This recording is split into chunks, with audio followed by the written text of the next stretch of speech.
ಹರಿ ಓಂ ಕೃಷ್ಣ ಶ್ರೀ ಗುರುಭ್ಯೋ ನಮಃ. ಹರಿ ಓಂ ಕೃಷ್ಣಾಯ ಯಾದವೇಂದ್ರಾಯ ಜ್ಞಾನಮುದ್ರಾಯ ಯೋಗಿನೆ ನಾಥಾಯ ರುಕ್ಮಿಣೀಶಾಯ ನಮೋ ವೇದಾಂತವೇದಿನೆ ಬುದ್ಧಿರ್ಬಲಂ ಯಶೋಧೈರ್ಯಂ ನಿರ್ವಯತ್ವಂ ಮರೋಗತ ಅಜಾಡ್ಯಂ ವಾಕ್ಪಟುತ್ವಂ ಚ ಹನುಮತ್ಸ್ಮರಣಾತ್ ಭವೇತ್.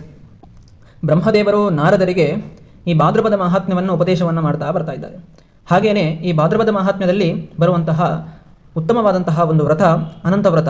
ಈ ಅನಂತ ವ್ರತದ ಬಗ್ಗೆ ನನಗೆ ತಿಳಿಸಿಕೊಡಬೇಕು ಸ್ವಾಮಿ ಅಂತೇಳಿ ನಾರದರು ಬ್ರಹ್ಮದೇವರಿಗೆ ಕೇಳಿದಾಗ ಬ್ರಹ್ಮದೇವರು ಹೇಳಲಿಕ್ಕೆ ಪ್ರಾರಂಭ ಮಾಡ್ತಾರೆ. ಬ್ರಹ್ಮೋವಾಚ ಅರಣ್ಯೇ ವರ್ತಮಾನಾಸ್ತೆ ಪಾಂಡವ ದುಃಖಕರ್ಷಿತಾಃ ಕೃಷ್ಣಂ ದೃಷ್ಟ್ವಾ ಮಹಾತ್ಮಾನಂ ಪ್ರಣಿಪತ್ಯ ಯಥಾಕ್ರಮಂ. ಅರಣ್ಯದಲ್ಲಿ ವನವಾಸಕ್ಕಾಗಿ ತೆರಳಿದಂತಹ ಪಾಂಡವರು ಬಹಳ ದುಃಖದಿಂದ ಇದ್ದಾಗ ಒಮ್ಮೆ ಕೃಷ್ಣ ಆ ಕಾಡಿಗೆ ಬರ್ತಾನೆ. ಕಾಡಿಗೆ ಬಂದ ಕೂಡಲೇ ಪಂಚಪಾಂಡವರು ಎಲ್ಲರೂ ಕೂಡ ಭಕ್ತಿಯಿಂದ ಕೃಷ್ಣನಿಗೆ ನಮಸ್ಕಾರವನ್ನು ಮಾಡಿದಾಗ ಕೃಷ್ಣ ಹೇಳ್ತಾನೆ, ಎಲ್ಲರೂ ಕೂಡ ಹೇಗಿದ್ದೀರಿ ಅಂತ ಕೇಳಿದಾಗ ಧರ್ಮರಾಜ ಹೇಳ್ತಾನೆ, ಅಹಂ ದುಃಖಾಭಿ ಸಂಜಾತೋ ಭ್ರಾತೃಭಿಃ ಪರಿವಾರಿತಃ ಕಥಂ ಮುಕ್ತಿರ್ವದ ಅಸ್ಮಾಕಂ ಅನಂತ ದುಃಖ ಸಾಗರಾತ್. ಸ್ವಾಮಿ, ಬಹಳ ಕಷ್ಟವನ್ನು ನಾವು ಈ ಕಾಡಲ್ಲಿ ಅನುಭವಿಸ್ತಾ ಇದ್ದೇವೆ. ಈ ದುಃಖ ಸಾಗರದಿಂದ ನಮಗೆ ಬಿಡುಗಡೆ ಎನ್ನುವುದು ಯಾವಾಗ ಆಗತ್ತೆ ಅಂಥೇಳಿ ನೀನು ಉಪದೇಶ ಮಾಡಬೇಕು ಅಂತ ಕೇಳಿದಾಗ ಕೃಷ್ಣ ಹೇಳ್ತಾನೆ, ಶ್ರೀಕೃಷ್ಣ ಉವಾಚ ಅನಂತೌ ವ್ರತಮಸ್ತ್ಯನ್ಯಂ ಸರ್ವ ಪಾಪ ಹರಂ ಪರಂ ಸರ್ವಕಾಮ ಪ್ರದಂ ನೃಣಾಂ ಸ್ತ್ರೀಣಾಂ ಚೈವ ಯುಧಿಷ್ಠಿರ. ಕೇಳು ಧರ್ಮರಾಜ, ಅನಂತ ವ್ರತ ಎನ್ನುವ ಒಂದು ವ್ರತ ಇದೆ.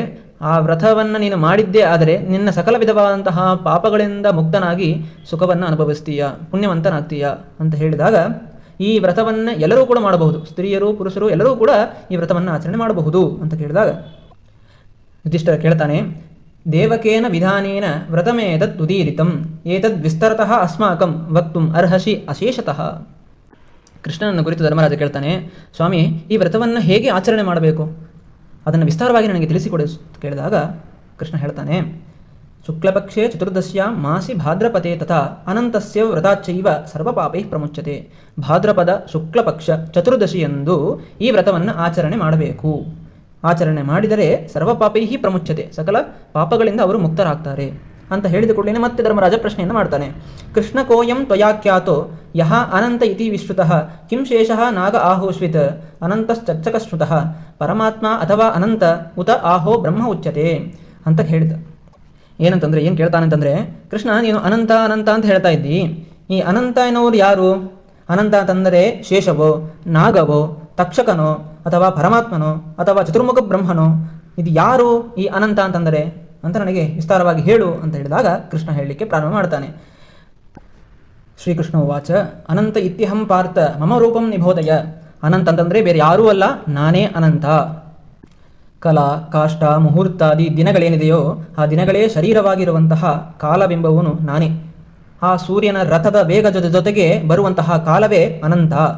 ಯುಗ ಕಲ್ಪ ಈ ಯುಗಗಳ ವ್ಯವಸ್ಥೆಯನ್ನು ಮಾಡಿ ಪಕ್ಷ ಮಾಸ ಋತು ವರ್ಷ ಈ ಎಲ್ಲದರಿಂದ ಕೂಡಿದಂತಹ ಏನು ಕಾಲ ಇದೆಯೋ ಆ ಕಾಲ ಹಗಲು ರಾತ್ರಿ ಎಲ್ಲವೂ ಕೂಡ ನನ್ನಿಂದಲೇ ನಿರ್ದೇಶ ಮಾಡಲ್ಪಟ್ಟಿದೆ. ಅಂತಹ ಕಾಲವೇ ಅನಂತ ಅಂತ ಕರೆಸಿಕೊಳ್ಳಲ್ಪಡುತ್ತದೆ. ಅಂತಹ ಕಾಲ ಅನಂತ, ಅನಂತ ಶಬ್ದ ವಾಚ್ಯನಾದವನು ನಾನೇ. ಅಂತಹ ಅನಂತನಾದಂತಹ ನಾನು ದಾನವಾನ ವಿನಾಶಾಯ ವಸುದೇವ ಕುಲೋದ್ಭವಂ, ದೈತ್ಯರ ಸಂಹಾರಕ್ಕಾಗಿ ವಸುದೇವನ ಕುಲದಲ್ಲಿ ಇವಾಗ ಹುಟ್ಟಿ ಬಂದಿದ್ದೇನೆ, ಅವತಾರ ಮಾಡಿದ್ದೇನೆ. ಇಂತಹ ನನ್ನನ್ನು ಅನೇಕ ನಾಮಗಳಿಂದ ನನ್ನನ್ನು ಕರೀತಾರೆ. ಕೃಷ್ಣಂ ವಿಷ್ಣುಂ ಹರಿಂ ಶಿವಂ, ನನ್ನನ್ನು ಕೃಷ್ಣ ಅಂತ ಕರೀತಾರೆ, ವಿಷ್ಣು ಅಂತ ಕರೀತಾರೆ, ಹರಿ ಅಂತ ಕರೀತಾರೆ, ಶಿವ ಅಂತ ಕರೀತಾರೆ. ಅಂತಹ ನಾನೇ ಅನಂತ ಶಬ್ದ ವಾಚ್ಯನಾಗಿದ್ದೇನೆ. ಅನಂತ ಅಂತಂದರೆ ನಾನೇ. ಪ್ರತ್ಯಯಾರ್ಥಂ ಮಯಾ ಪಾರ್ಥ ಫಲ್ಗುಣಾಯ ಪ್ರದರ್ಶಿತಂ. ಈ ವಿಷಯದಲ್ಲಿ ನಿನಗೆ ನನ್ನ ಮೇಲೆ ವಿಶ್ವಾಸ ಬರಲಿಲ್ಲ ಅಂತಂದರೆ ಇಲ್ಲಿರುವಂತಹ ಅರ್ಜುನನ್ನು ಕೇಳು. ಈ ಅರ್ಜುನನಿಗೆ ನನ್ನ ವಿಶ್ವರೂಪವನ್ನೇ ತೋರಿಸಿಕೊಟ್ಟಿದ್ದೇನೆ. ಈ ವಿಶ್ವರೂಪದಲ್ಲಿ ಏನೇನಿದೆ ಅದನ್ನು ತಿಳಿದುಕೊಳ್ಳು. ಈ ವಿಶ್ವರೂಪದಲ್ಲಿ 14 ಇಂದ್ರರು, 8 ವಸುಗಳು, 12 ಆದಿತ್ಯರು, 11 ರುದ್ರರು, ಅಗ್ನಿ, ಸಪ್ತಋಷಿಗಳು, ಸಮುದ್ರಗಳು, ಪರ್ವತಗಳು, ನದಿಗಳು, ವೃಕ್ಷಗಳೇ ಮೊದಲಾದಂತಹ ಅದ್ಭುತವಾದಂತಹ ಬ್ರಹ್ಮಾಂಡವನ್ನೇ ನಾನು ಅರ್ಜುನನಿಗೆ ತೋರಿಸಿಕೊಟ್ಟಿದ್ದೇನೆ.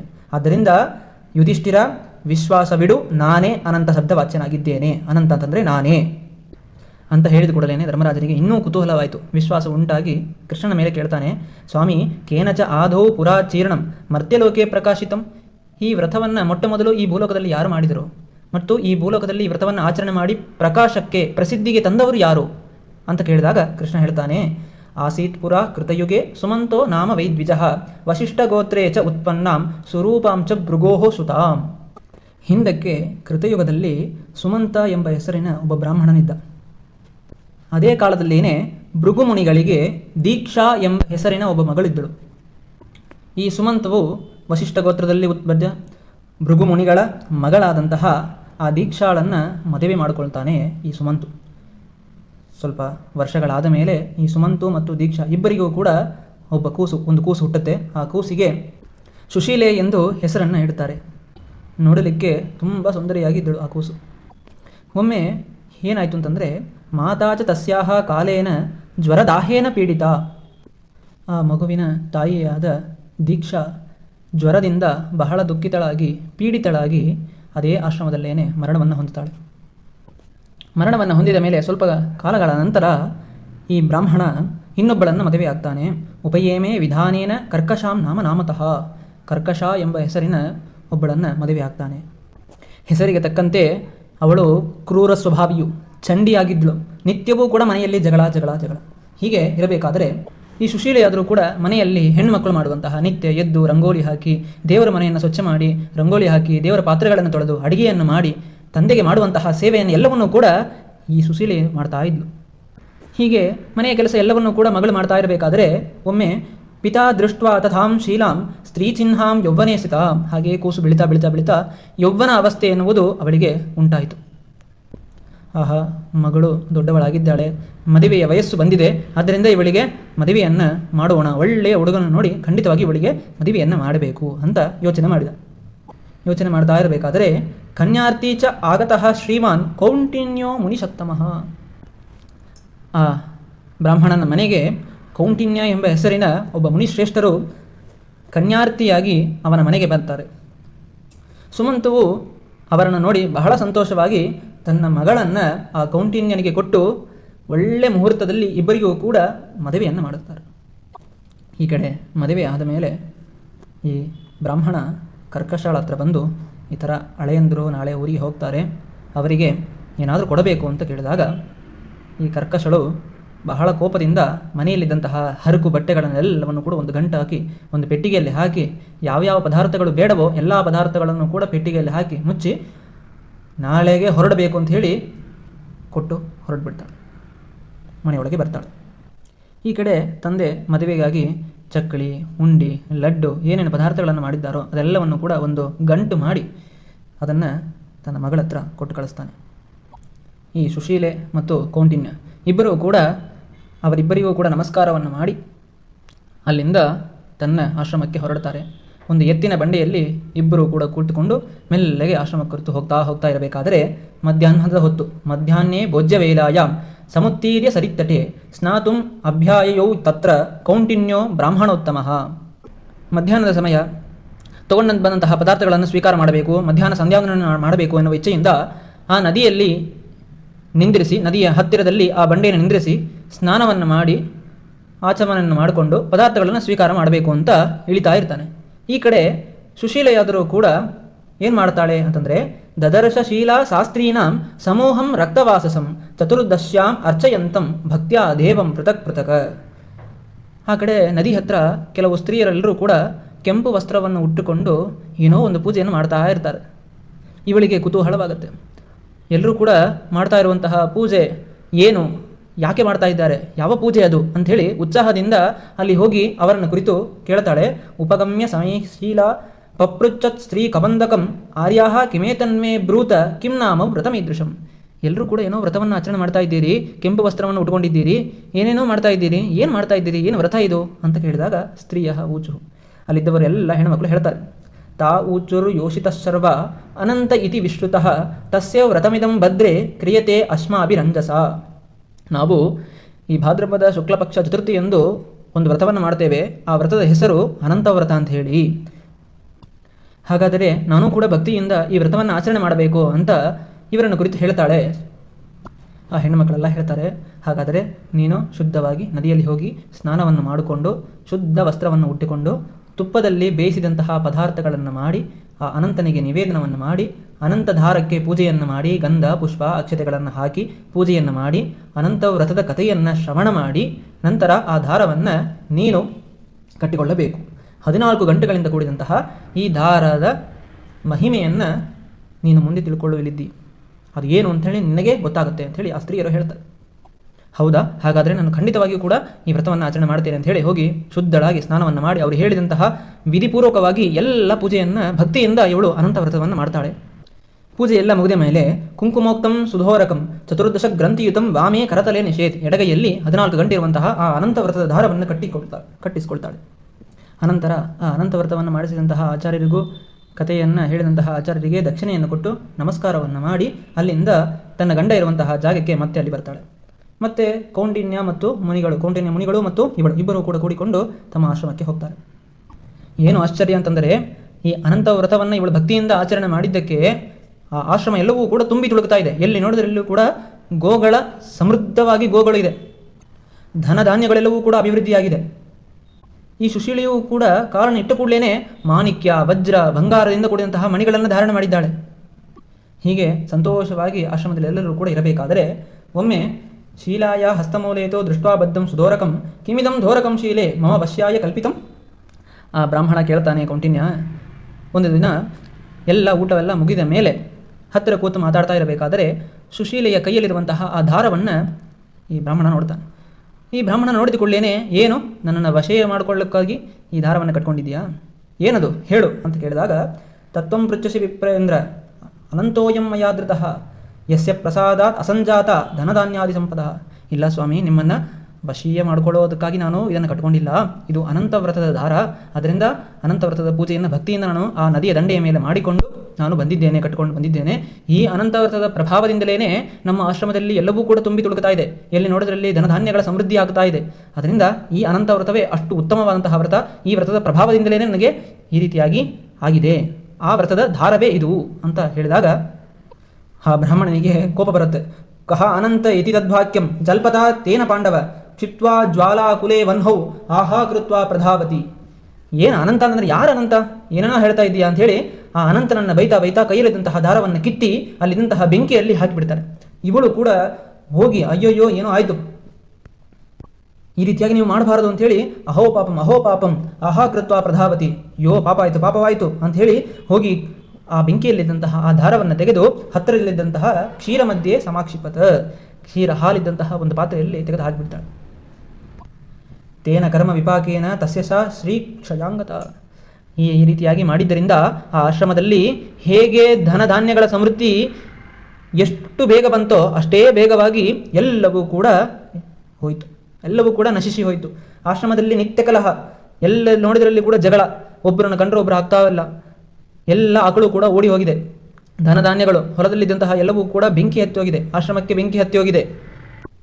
ಇಷ್ಟೆಲ್ಲ ಆಶ್ರಮದಲ್ಲಿ ದುಃಖದ ಕಾರ್ಯಗಳು ನಡೀತಾ ಇರಬೇಕಾದರೆ ಇದನ್ನೆಲ್ಲ ನೋಡಿದ ಕೂಡಲೇ ಬಹಳ ದುಃಖವಾಗಿ ಅವನು ಹೇಳ್ತಾನೆ, ಅನಂತಂಚ ಯಥಾ ಪಶ್ಯೆ ತದಾ ಭಕ್ಷ್ಯಾಮಿ ಭೋಜನಂ.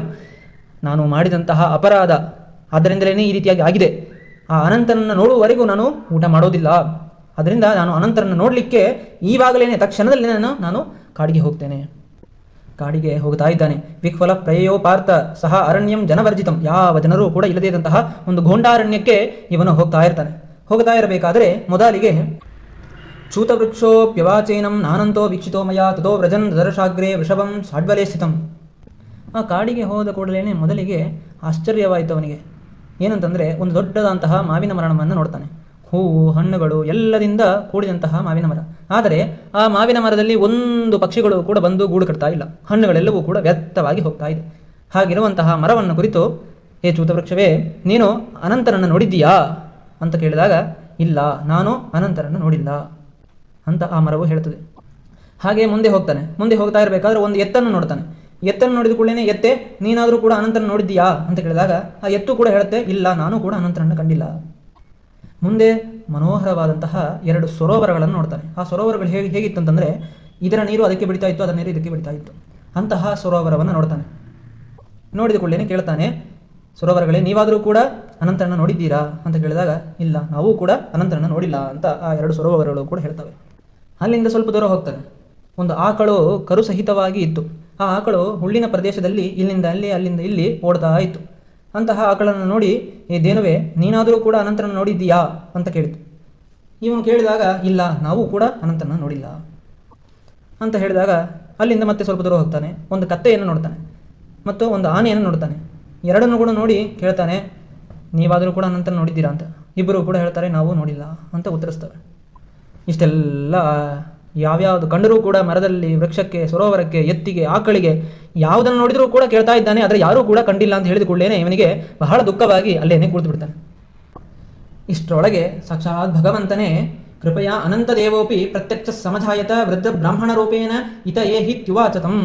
ಒಬ್ಬ ಬ್ರಾಹ್ಮಣನ, ವೃದ್ಧ ಬ್ರಾಹ್ಮಣನ ವೇಷದಲ್ಲಿ ಸಾಕ್ಷಾತ್ ಆ ಅನಂತ ಅರ್ಥಾತ್ ಭಗವಂತನೇ ಬಂದು ಅವನ ಹತ್ರ ಬಂದು ಹೇಳ್ತಾನೆ. ಆ ಬ್ರಾಹ್ಮಣ ಆ ಕೌಂಡಿನ್ಯನ ಕೈಯನ್ನು ಹಿಡಿದುಕೊಂಡು ಅಲ್ಲಿದ್ದಂತಹ ಒಂದು ಗುಹೆಯ ಒಳಗೆ ಹೋಗ್ತಾನೆ. ಅಲ್ಲಿ ಹೋದ ಕೂಡಲೇ ಗುಹೆಯೊಳಗೆ ಹೋಗ್ತಾ ಇರಬೇಕಾದ್ರೆ ದಿವ್ಯವಾದಂತಹ ಸ್ತ್ರೀಯು ಪುರುಷರಿಂದ ಕೂಡಿದಂತಹ ಒಂದು ದೊಡ್ಡ ಪಟ್ಟಣವೇ ನಿರ್ಮಾಣವಾಗಿದೆ. ಆ ಪಟ್ಟಣದ ಮಧ್ಯದಲ್ಲಿ ಸಂಪೂರ್ಣವಾದಂತಹ ಎಲ್ಲ ಸಂಪತ್ತಿನಿಂದ ಕೂಡಿದಂತಹ ಒಂದು ಭವ್ಯವಾದಂತಹ ಸುಂದರವಾದಂತಹ ಒಂದು ಅರಮನೆಯನ್ನು ನೋಡ್ತಾನೆ. ಆ ಅರಮನೆಯ ಮಧ್ಯದಲ್ಲಿ ಒಂದು ಸಿಂಹಾಸನದಲ್ಲಿ ಶಂಖ, ಚಕ್ರ, ಗದ ಇವುಗಳನ್ನು ಹಿಡಿದುಕೊಂಡಂತಹ ಗರುಡಾರೂಢನಾದಂತಹ ಶ್ರೀ ಅನಂತನನ್ನು ಕಂಡು ಅತ್ಯಂತ ಮೂಢಗೊಂಡು ಕೌಂಡಿನ್ಯ ಕೈಜೋಡಿಸಿ ಪ್ರಾರ್ಥನೆಯನ್ನು ಮಾಡ್ತಾನೆ. ಪಾರ್ಶ್ವಯೋ ಶಂಖಚಕ್ರಾದಿ ಗದಾ ಗರುಡ ಶೋಭಿತಂ ತಂ ದೃಷ್ಟ್ವಾ ತದ್ವಿಜಾಃ ಅನಂತಂ ಉವಾಚ ಪರಯಾಗಮಯ ಪಾಪೋಹಂ ಪಾಪಕರ್ಮಾಹಂ ಪಾಪಾತ್ಮ ಪಾಪಸಂಭವಃ ತ್ರಾಹಿಮಾಂ ಕೃಪಯಾ ದೇವ ಶರಣಾಗತ ವತ್ಸಲ ಅದ್ಯ ಮೇ ಸಫಲಂ ಜನ್ಮ ಜೀವಿತಂ ತು ಸುಜೀವಿತಂ ಯತ್ವಯಾಂಗ್ರಿ ಯುಗಾಂಬೋಜೆ ಮನ್ಮೂರ್ಧಾ ಭ್ರಮರಾಜತೆ. ಸ್ವಾಮಿ, ನನ್ನಂತಹ ಪಾಪಿಷ್ಠರು ಜಗತ್ತಿನಲ್ಲಿ ಯಾರೂ ಕೂಡ ಇಲ್ಲ. ಅಂತಹ ನನ್ನ ಮೇಲೆ ಕೃಪೆಯನ್ನು ತೋರಿಸಿ ನೀನು ನನಗೆ ಪ್ರತ್ಯಕ್ಷವಾಗಿ ದರ್ಶನವನ್ನು ಕೊಟ್ಟಿದ್ದೀಯಾ. ಇವತ್ತು ನನ್ನ ಜನ್ಮ ಎನ್ನುವುದು ಸಫಲವಾಯಿತು, ನಾನು ಜೀವಂತವಾಗಿ ಉಳಿದದ್ದು ಸಫಲವಾಯಿತು.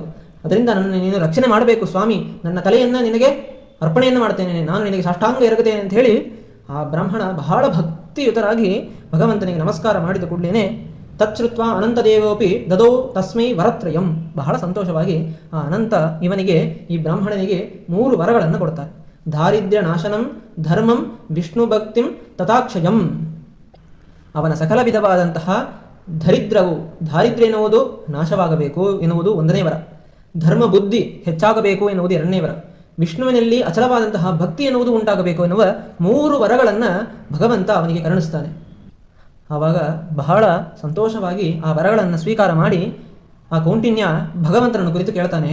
ಸ್ವಾಮಿನ್ ಪೃಚ್ಛಾಮಿ ತೇ ಬ್ರೂಹಿ ಕಿಂಚಿತ್ ಕೌತೂಹಲಂ ಹಿಮೆ ಕಿಂಚೂತೋ ವೃಷಭಃ ಕಾಕೌ ಕಿಂಚ ಪುಷ್ಕರಣೀದ್ವಯಂ ಗರ್ದಭಃ ಕುಂಜರಶ್ಚೈವ ವೃದ್ಧ ಬ್ರಾಹ್ಮಣ ಏವಚ ಏತತ್ ಸಮಸ್ತಂ ಮೇ ಬ್ರೂಹಿ ತತ್ವೇನ ಪುರುಷೋತ್ತಮ. ಸ್ವಾಮಿ, ನಿಮ್ಮನ್ನು ನೋಡಲಿಕ್ಕೆ ಬರಬೇಕಾದರೆ ಮೊದಲಿಗೆ ನಾನು ಮಾವಿನ ಮರ, ಎತ್ತು, ಆಕಳು, 2 ಸರೋವರಗಳು, ಕತ್ತೆ, ಆನೆ ಮತ್ತು ವೃದ್ಧ ಬ್ರಾಹ್ಮಣ ಇದೆಲ್ಲವೂ ಕೂಡ ಯಾರು ಅಂತ ನನಗೆ ಕುತೂಹಲವಾಗಿದೆ. ಯಾರು ಅವರೆಲ್ಲರೂ ಕೂಡ ಅಂತ ತಿಳ್ಕೊಳ್ಬೇಕು ಅಂತ ನನಗೆ ಆಸೆಯಾಗಿದೆ, ನನಗೆ ಹೇಳಬೇಕು ಸ್ವಾಮಿ ಅಂತ ಕೇಳಿದಾಗ ಅನಂತ ಉವಾಚ ಚೂತವೃಕ್ಷೋ ಹಿ ವಿಪ್ರೋಸೌ ಸುವಿದ್ವಾನ್ ವೇದಗರ್ವಿತಃ ವೇದಶಾಸ್ತ್ರಾಣಿ ನಪ್ರಾದಾತ ಶಿಷ್ಯೇಭ್ಯ ಸುಸ್ತರಾಂತಃ. ಈ ಯಾವ ಮಾವಿನ ಮರ ಹಿಂದಿನ ಜನ್ಮದಲ್ಲಿ ಒಬ್ಬ ಬ್ರಾಹ್ಮಣನಾಗಿ ಹುಟ್ಟಿದ್ದ. ಆದರೆ ಎಲ್ಲ ವೇದಗಳನ್ನು ಅರಿತಂತಹ ಇವನು ಒಬ್ಬರಿಗೂ ಕೂಡ ಒಂದು ವಿಷಯವನ್ನು ಒಂದನ್ನು ಕೂಡ ಹೇಳಿಕೊಡಲಿಲ್ಲ. ಅದರಿಂದ ಒಬ್ಬರಿಗೂ ಕೂಡ ವಿದ್ಯೆಯ ದಾನವನ್ನು ಮಾಡದೇ ಇದ್ದರಿಂದ ಈ ಜನ್ಮದಲ್ಲಿ ಕೊಡುವ ಬುದ್ಧಿ ಎನ್ನುವುದು ಅವನಿಗೆ ಇಲ್ಲದೇ ಇದ್ದರಿಂದ ಕೊಡುವ ಬುದ್ಧಿಯನ್ನೇ ನಾನು ಕಲಿಸಿಕೊಡಬೇಕು ಅಂತ ಹೇಳಿ ಅವನನ್ನು ಮಾವಿನ ಮರವಾಗಿ ನಾನು ಹುಟ್ಟಿಸಿದ್ದೇನೆ. ಹಾಗಾಗಿ ನಮಗೆ ಬಂದಂತಹ ವಿದ್ಯೆಯನ್ನು ಎಲ್ಲರಿಗೂ ಕೂಡ ಹಂಚಿಕೊಡಬೇಕು, ಎಲ್ಲರಿಗೂ ಕೂಡ ಹೇಳಿಕೊಡಬೇಕು. ಹೇಳದೇ ಹೋದರೆ ನಾವು ಕೂಡ ಮುಂದಿನ ಜನ್ಮದಲ್ಲಿ ವೃಕ್ಷವಾಗಿ ಹುಟ್ಟುತ್ತೇವೆ. ನಮ್ಮಲ್ಲಿದ್ದಂತಹ ಧನಧಾನ್ಯಗಳನ್ನು ಎಷ್ಟು ಬೇಕೋ ಅಷ್ಟು ದಾನಾದಿಗಳನ್ನು ಮಾಡಬೇಕು. ದಾನಾದಿಗಳನ್ನು ಮಾಡದೇ ಹೋದರೆ ವೃಕ್ಷವಾಗಿ ಹುಟ್ಟುತ್ತೇವೆ. 2ನೇದು ಎತ್ತು ವೃಷಭೋ ದಂಭ ಏವ ಸಹ. ನೀನು ಕಾಡಲ್ಲಿ 2ನೇದಾಗಿ ನೀನು ಏನು ಎತ್ತನ್ನು ನೋಡಿದೆಯಲ್ಲ, ಮನುಷ್ಯನ ಅಹಂಕಾರವೇ ಎತ್ತಿನ ರೂಪದಲ್ಲಿ ನಿನಗೆ ಕಂಡಿದೆ. ನಾವು ಕೂಡ ಅಹಂಕಾರ ಪಟ್ಟರೆ ಎತ್ತಾಗ್ತೇವೆ. ಧರ್ಮ ಧರ್ಮ ವ್ಯವಸ್ಥಾನಂ ತಚ್ಚ ಪುಷ್ಕರಣೀದ್ವಯಂ. ಮತ್ತು ನೀನು ನೋಡಿದಂತಹ ಆಕಳು ಬಂಜರ ಭೂಮಿಯೇ ಆಕಳಿನ ರೂಪದಲ್ಲಿ ಇದೆ. ಬಂಜರ ಭೂಮಿ ಆಕಳಿನ ರೂಪದಲ್ಲಿ ಇದೆ. ಮತ್ತು ಧರ್ಮ ಅಧರ್ಮಗಳೇ 2 ಸರೋವರಗಳಿವೆ. ಹಾಗಾಗಿ ಆ 2 ಸರೋವರಗಳು ಕೂಡ ಹಿಂದೆ ಹೇಳ್ತಾರೆ ಏನಂತಂದರೆ, ನಾವು ನಮ್ಮ ಮನೆಯವರಿಗೇನೆ ಅಕ್ಕ ತಂಗಿಗೆ ದಾನ ಕೊಡೋದು, ತಂಗಿ ಅಕ್ಕನಿಗೆ ದಾನ ಕೊಡೋದು, ಹೀಗೆ ಸಂಬಂಧಿಕರ ಒಳಗೇನೆ ನಾವು ದಾನವನ್ನು ಕೊಡೋದು ಎಂದು ಈ ಥರ ಮಾಡ್ತಾ ಇದ್ದರೆ ಮುಂದಿನ ಜನ್ಮದಲ್ಲಿ ಅದೇ ರೀತಿಯಾಗಿ ಸರೋವರಗಳು, ಇಲ್ಲಿಂತಹ ನೀರು ಆ ಕಡೆ ಬರುತ್ತೆ, ಆ ಕಡೆದಂತಹ ನೀರು ಈ ಕಡೆ ಬರ್ತಾ ಇತ್ತು. ಹೀಗೇನೆ ಮನೆಯೊಳಗೇನೆ ನಾವು ದಾನವನ್ನು ಕೊಡ್ತಾ ಇದ್ದರೆ ಹೀಗೆ ಹುಟ್ಟುತ್ತೇವೆ, ಸರೋವರವಾಗಿ ನಾವು ಹುಟ್ಟುತ್ತೇವೆ. ಅದರಿಂದ ಇಲ್ಲಿ ಒಳಗೊಳಗೇನೆ ನಾವು ದಾನಾದಿಗಳನ್ನು ಮಾಡಿಕೊಳ್ಳಬಾರದು ಎನ್ನುವುದನ್ನು ಪುರಾಣದಲ್ಲಿ ತಿಳಿಸಿಕೊಡ್ತಾರೆ. ಉತ್ತಮನಾದಂತಹ ಬ್ರಾಹ್ಮಣಿಗೇನೆ ನಾವು ದಾನವನ್ನು ಕೊಡಬೇಕು. ಮತ್ತು ಮನುಷ್ಯನ ಕೋಪವೇ ಕತ್ತೆಯಾಗಿದೆ, ಮದವೇ ಆನೆಯ ರೂಪದಲ್ಲಿ ಕಂಡಿದ್ದು. ಇನ್ನು ಈ ವೃದ್ಧ ಬ್ರಾಹ್ಮಣ ಏನಿದ್ದಾನೋ ಆ ವೃದ್ಧ ಬ್ರಾಹ್ಮಣ ನಾನೇ ಅನಂತ. ಮತ್ತು ಈ ಗುಹೆ ಒಳಗೆ ನೀನು ಬಂದಿಯಲ್ಲ, ಆ ಗುಹೆ ಏನಿದೆಯಲ್ಲ ಇದೇ ಗಾಢವಾದಂತಹ ಸಂಸಾರವೆಂಬ ಗುಹೆ ಅಂತ ಎಲ್ಲವನ್ನು ಕೂಡ ವಿಸ್ತಾರವಾಗಿ ತಿಳಿಸಿ, ಇತ್ಯುಕ್ತಂ ತೇ ಮಯಾ ಸರ್ವಂ ಗಚ್ಚ ವಿಪ್ರ ಪುನರ್ಗೃಹಂ ಚರ ಅನಂತೌ ವ್ರತಂ ತತ್ರ ನವವರ್ಷಾನಿ ಪಂಚಚ.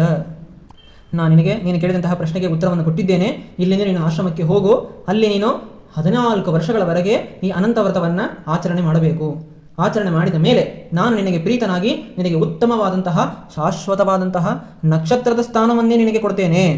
ಮತ್ತು ಇಲ್ಲಿ ನೀನು ವ್ರತವನ್ನು ಮಾಡಿದ್ದರಿಂದ ನಿನಗೆ ಪುತ್ರ ಪೌತ್ರ ಮೊದಲಾದಂತಹ ಪರಿವಾರದಿಂದ ಕೂಡಿಕೊಂಡು ಎಲ್ಲ ಭೋಗವನ್ನು ಕೂಡ ಯಥೇಚ್ಛವಾಗಿ ನೀನು ಭೋಗಿಸ್ತಿ, ಮರಣಾನಂತರದಲ್ಲಿ ಮೋಕ್ಷವನ್ನು ಹೊಂತೀಯ ಅಂತ ಹೇಳಿ ಅನಂತನು ಕೌಂಡಿನ್ಯನಿಗೆ ವರವನ್ನು ಕೊಟ್ಟು ಅಲ್ಲಿಂದ ಮಾಯವಾಗಿ ಬಿಡ್ತಾನೆ ದೇವರು. ಕೌಂಡಿನ್ಯನು ಕೂಡ ಬಹಳ ಭಕ್ತಿಯಿಂದ ಸಂತೋಷವಾಗಿ ಓಡಿ ಆಶ್ರಮಕ್ಕೆ ಬಂದು ಇಲ್ಲಿ ನಡೆದಂತಹ ಎಲ್ಲ ವಿಚಾರವನ್ನು ಕೂಡ ಸುಶೀಲಿಗೆ ತಿಳಿಸಿ ಬಹಳ ಭಕ್ತಿಯಿಂದ 14 ವರ್ಷಗಳವರೆಗೆ ಅನಂತ ವ್ರತವನ್ನು ಆಚರಣೆ ಮಾಡ್ತಾನೆ. ಆಚರಣೆ ಮಾಡಿದ ಪ್ರಭಾವದಿಂದ ದೇವರು ಕೊಟ್ಟಂತಹ ವರದಿಂದ ಪುತ್ರ ಪೌತ್ರಾದಿಗಳಿಂದ ಕೂಡಿಕೊಂಡು ಬಹಳ ಸಂತೋಷವಾಗಿ ಭೋಗವನ್ನು ಅನುಭವಿಸ್ತಾನೆ. ಕೊನೆಗೆ ಸ್ವರ್ಗಲೋಕಕ್ಕೆ ಹೋಗಿ ಮುಂದೆ ಪುನರ್ವಸು ನಕ್ಷತ್ರದ ಸ್ಥಾನವನ್ನು ಹೊಂದುತ್ತಾನೆ. ಪುನರ್ವಸು ನಕ್ಷತ್ರ ಅಂತೆ ಜಗಾಮ ಸಹ ಸ್ವರ್ಗಂ ನಕ್ಷತ್ರಂ ಚ ಪುನರ್ವಸು ಕಲ್ಪಸ್ಥಾಯೀ ಸಹ ಭೂತ್ವ ದೃಶ್ಯತೆ ಅಧ್ಯಾಪಿ ಪಾರ್ಥಿವ ಏತತ್ತೇ ಕಥಿತಂ ಪಾರ್ಥ ವ್ರತಾನಾಂ ಉತ್ತಮಂ ವ್ರತಂ. ಈ ಕಲ್ಪ ಮುಗಿಯುವವರೆಗೂ ಕೂಡ ಅದೇ ನಕ್ಷತ್ರ ಸ್ಥಾನದಲ್ಲೇನೆ ಆ ಕೌಂಡಿನ್ಯನು ಈವಾಗಲೂ ಕೂಡ ಇದ್ದಾನೆ ಅಂಥೇಳಿ ಬ್ರಹ್ಮದೇವರು ಹೇಳ್ತಾರೆ. ಈ ಪ್ರಕಾರ ಶ್ರೇಷ್ಠವಾದಂತಹ ಏನು ಅನಂತ ವ್ರತದ ಮಹಿಮೆಯನ್ನು ತಿಳಿಸಿಕೊಟ್ಟಿದ್ದೇನೆ ಅಂಥೇಳಿ ಧರ್ಮರಾಜನಿಗೆ ಕೃಷ್ಣ ಉಪದೇಶ ಮಾಡಿದ್ದಾನೆ ಅಂತ ಬ್ರಹ್ಮದೇವರು ನಾರದರಿಗೆ ಉಪದೇಶ ಮಾಡ್ತಾರೆ. ಅದರಿಂದ ಎಲ್ಲರೂ ಕೂಡ ಬಹಳ ಭಕ್ತಿಯಿಂದ ಇದನ್ನು ಆಚರಣೆ ಮಾಡಬೇಕು. ಬ್ರಹ್ಮದೇವರು ಕೊನೆಗೆ ಹೇಳ್ತಾರೆ, ಬ್ರಹ್ಮವಾಚ ವ್ರತರಾಜಂ ತತಶ್ರುತ್ವ ಚಕ್ರೆ ರಾಜ ಯುಧಿಷ್ಠಿರಃ ತೇನ ವ್ರತ ಪ್ರಭಾವೇನ ಪ್ರಾಪ್ತಂ ರಾಜ್ಯಂ ಅಖಂಡಕಂ. ಅದ್ಭುತವಾದಂತಹ ಈ ವ್ರತವನ್ನು ಕೃಷ್ಣನ ಮುಖದಿಂದ ಕೇಳಿದಂತಹ ಆ ಧರ್ಮರಾಜ ಈ ವ್ರತವನ್ನು ಭಕ್ತಿಯಿಂದ ಆಚರಣೆ ಮಾಡಿದ್ದರಿಂದ ಸಂಪೂರ್ಣವಾದಂತಹ ರಾಜ್ಯವನ್ನು ಅನುಭವಿಸುವಂತಹ ಯೋಗ ಅವನಿಗೆ ದೊರಕಿತು. ರಾಜ್ಯ ಎನ್ನುವುದು ಅವನಿಗೆ ಪ್ರಾಪ್ತವಾಯಿತು. ಅದರಿಂದ ಎಲ್ಲರೂ ಕೂಡ ಈ ವ್ರತವನ್ನು ದುಃಖದ ನಾಶಕ್ಕಾಗಿ, ಪಾಪಗಳ ನಿವಾರಣೆಗಾಗಿ, ಸಕಲ ಪುಣ್ಯಗಳ ಪ್ರಾಪ್ತಿಗಾಗಿ, ದೇವರಲ್ಲಿ ಭಕ್ತಿಯು ಧರ್ಮಜ್ಞಾನದ ಅಭಿವೃದ್ಧಿ ಆಗುವುದಕ್ಕಾಗಿ ಭಕ್ತಿಯಿಂದ ಆ ಅನಂತನಲ್ಲಿ ಪ್ರಾರ್ಥನೆಯನ್ನು ಮಾಡ್ತಾ ಈ ವ್ರತವನ್ನು ಆಚರಣೆಯನ್ನು ಮಾಡಬೇಕು ಅಂತ ಬ್ರಹ್ಮದೇವರು ನಾರದರಿಗೆ ಉಪದೇಶ ಮಾಡುವಂತಹ ಈ ಯಾವ ಬ್ರಹ್ಮಾಂಡ ಪುರಾಣದಲ್ಲಿ ಭಾದ್ರಪದ ಮಹಾತ್ಮ್ಯದಲ್ಲಿ ಅನಂತ ವ್ರತ ಎನ್ನುವ 20ನೇ ಅಧ್ಯಾಯ ಸಮಾಪ್ತಿಯಾಯಿತು. ಹರಯೇ ನಮಃ. ಶ್ರೀಕೃಷ್ಣಾರ್ಪಣಮಸ್ತು.